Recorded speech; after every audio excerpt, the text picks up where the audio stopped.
beast at the same time when you want it to be. Yes. Obviously, at high speeds and everything, you've really got to concentrate, and it's really involved with it. You've got to focus. But on the flip side, I think it's quite a docile car. The ride quality in the car, I think, is exceptional personally. What is it? Double wishbones and it's really the whole thing about it. It's just such a simple car. That's probably the best way of explaining it. You've got steering wheel, 3 pedals and a gear lever. You've got 1 shock absorber and 1 spring at each corner. Double wishbone suspension at each corner. Right. Very small, lightweight, compact engine. Manual gearbox. That's it. There isn't really anything else in the car really.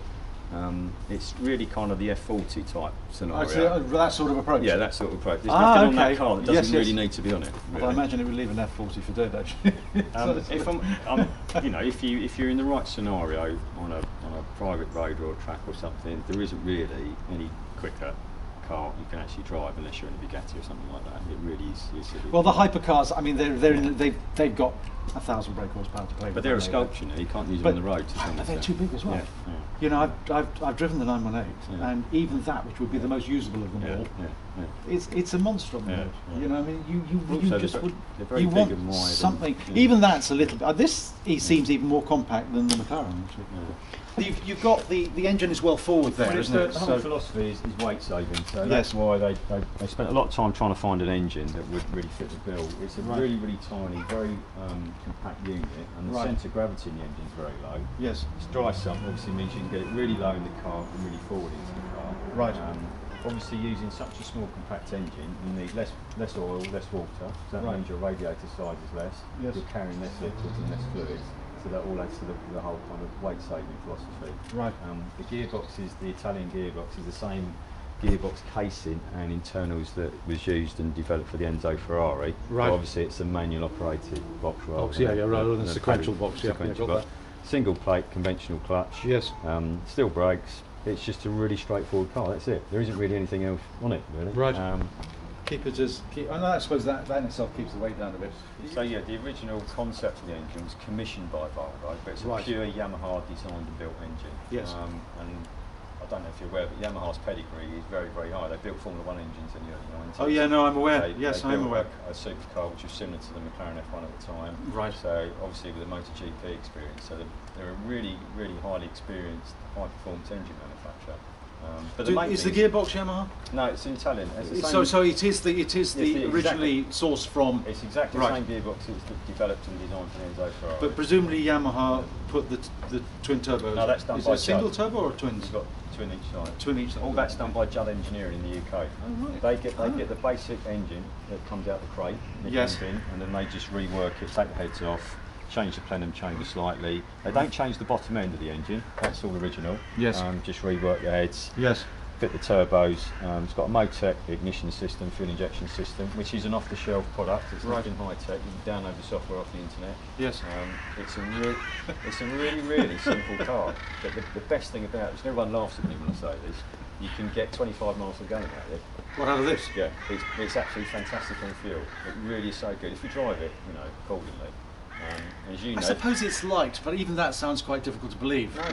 So this is a complete misconception that the body and the chassis is made in. So everything is done in the UK. The engine comes in from America. Right. There's obviously parts on the car that are sourced from Europe and around the world. Yes. But all the major parts of the car are constructed in the UK. Are actually in Leicester. No, they're done by a separate engineering company, but everything's brought into the factory. Right. Okay. The body's a carbon composite body. It's actually in 3 sections. Okay. You've got the main tub. This is a modular section back end, so that's one piece. One piece, yeah. And the front's a one piece. So it's actually constructed like a proper GT car. It's built like a race car, effectively. Okay. That's the way it's constructed. And the carbon, exposed carbon on the roof, that's standard, is it? Yes, you can either have it in matte or like this in exposed lacquer, or you can have a carbon sport version, which is that finish all over, which really looks fantastic. Really looks and good. You can have the colour can be then built into the weave. So, although it depends on the colour. I do quite like the blue.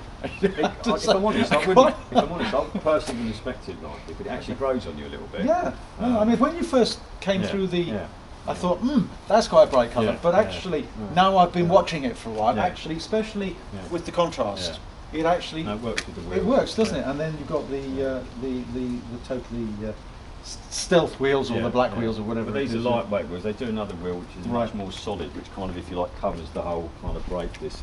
It's a much chunkier, thicker looking wheel. Right. And these are just a lighter weight version, really, effectively.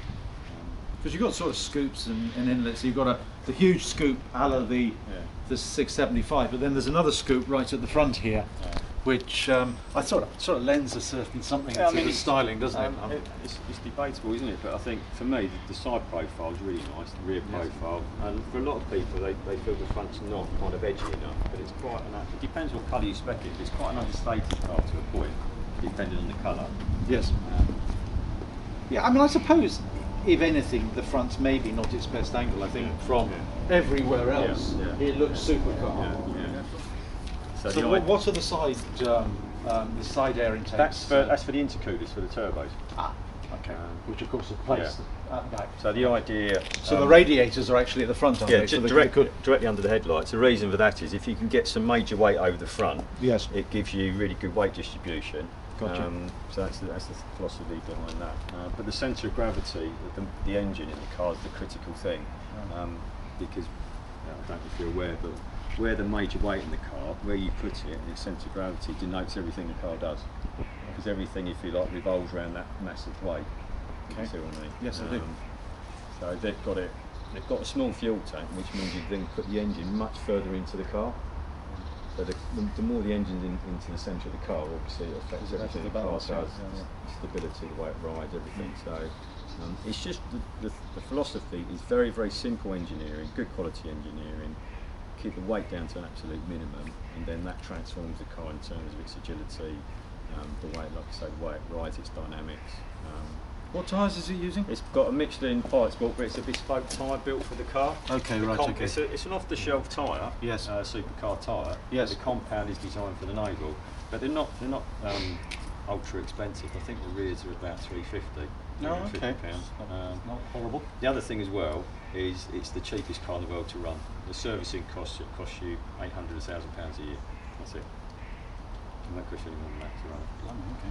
It's an oil and filter change every year, set of spark plugs every 2 years, change the alternator belt, brake fluid change, that's it. That's it. There's no cam belts, there's no engine to come out for that. It's got a conventional clutch. You know, it's just there's a lot of thought gone into the whole kind of the operational aspect of the car as well. I have to say that the fact that it has a Yamaha engine gives me a certain amount of good feeling, because they know how to make engines. It's not the sort of thing that's going to leave you by the side of the road. It's honestly, it's a really strong unit. It's very, very good. Have a little look inside. Yeah.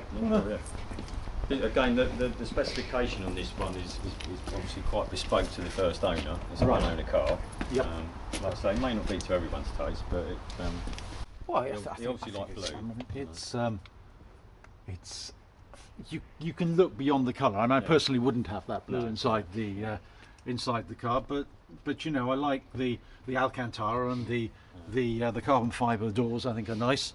For me, the best thing is, it'll be interesting to see what you think, it's the steering wheel. It's the best part of the car, really. Sounds really obvious thing to say, but so many manufacturers get it wrong.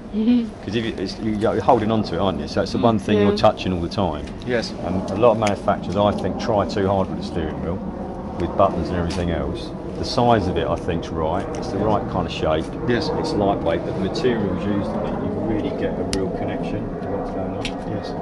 Most steering wheels, Ferrari's a good example, too big, too chunky, too many buttons on them. You know, it is really just to direct the car.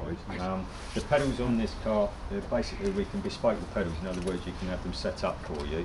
Right. But the seat moves, does it, rather than the pedals moving? Yeah, the seat moves forward and back. Yes. It's a fixed seat in terms of its construction. It's carbon fibre seat. Right. And also we can change the padding in the seat, so we can make it bigger, smaller by reducing and changing the padding. Right. So if you're a very tall gentleman, we can reduce the padding, get the seat back further. Yes. Steering column obviously moves up and down. Yes. The other thing, the clutch and the brake pedal are quite close together on this car, so you've just got to be. It takes a little bit of time just to get the coordination with that.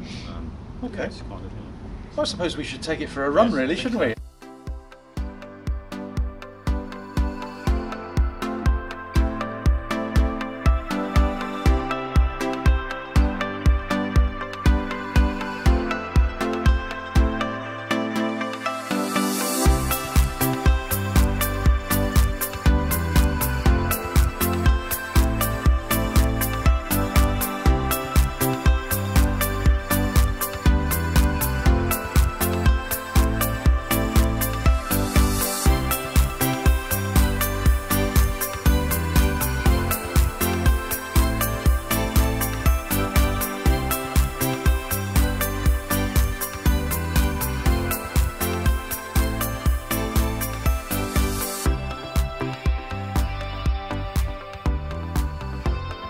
So 6-speed manual gearbox. This is a short lever version. We also do a long one which is a little bit taller, which obviously makes it lighter.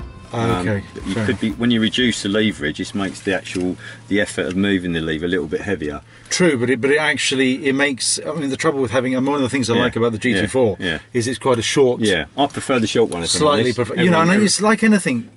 You get used to it. I suspect. Yeah. It's just, well, the idea is to try and make it, we can tailor it to someone's requirements as much as possible, depending on their preference, really. Yes. So just to run through the gears, if you put your hand on top of the gear lever, just show you, it's first, second, third, fourth, fifth, sixth, and reverses right over and forward, basically. Okay. So basically, it's sort of sprung to third and fourth. Yeah, that's it. Yeah. So you're pushing that down. You're into first. Yeah. Just right over and up. Okay. Yeah. Okay. I am sure I won't be the smoothest. That's all right. You know, it's a strange car, so it's always going to feel a bit kind of. It's going to take a bit of time to adapt to it. Yeah. Basic controls, obviously, simple window switches, hazard, etc. Heater, blower. Very simple radio. Indicators are on this stalk. Wipers are on the other stalk. Gotcha. Lights on the little switch down there, and that's fundamentally it, really. Indicators here. That's it on that one. Okay. It's very, very simple kind of engine map setting. We'll start off on a road format. I think we will, which is 450 brake. Right. Track is 550 and race is 650. Okay. Obviously, it changes the throttle sensitivity as you go up through the different settings, but they're quite distinctive steps. So again, noticeable steps. Yeah, they are very. I think they're noticeable steps. Traction control. That's a switch off a Tornado fighter plane for launching missiles. So basically, flip that and press the button, and it turns it all off. Right. Turns everything off. Okay. Whereas in most other things, you can't turn everything off. So. Is that what that is? Yeah. Good Lord. So key and then ignition. Key in the ignition. And then and start up. Really. Put on my safety belt first. Yeah, so we just. Okay. I mean, it does sound lovely. It's got a real growl to it, actually. I mean, I can hear you coming down the... Yeah, it really has got a big growl to it. It's very easy to drive. Actually, I mean, it's a real usable car. That's the beauty of it for me. I just think it's something it's not. And although I'd say the suspension was firm, it's comfortable. Once you get up to speed, honestly, it rides so well. And you can do, it's not too noisy in the cabin as well. No, not particularly. It's more, despite the fact that it's really low and it's incredibly powerful. It's a real pussycat when he wants it to be, it really is. I'll just stick it there, if that's okay with you. Yeah, go for it, Right, I'll be a little bit careful. Okay, that's fine.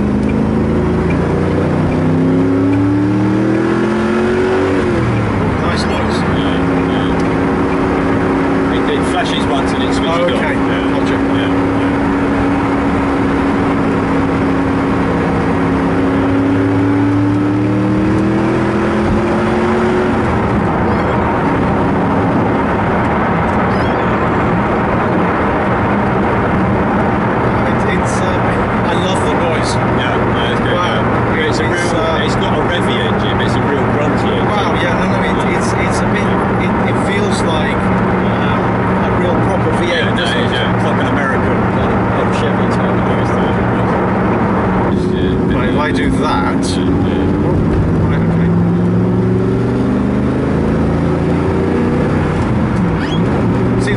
Torquey engine, of course, is you don't need to be in third, do you? No, you're going to get plenty of performance. You'd be surprised. It's just incredible. It flies.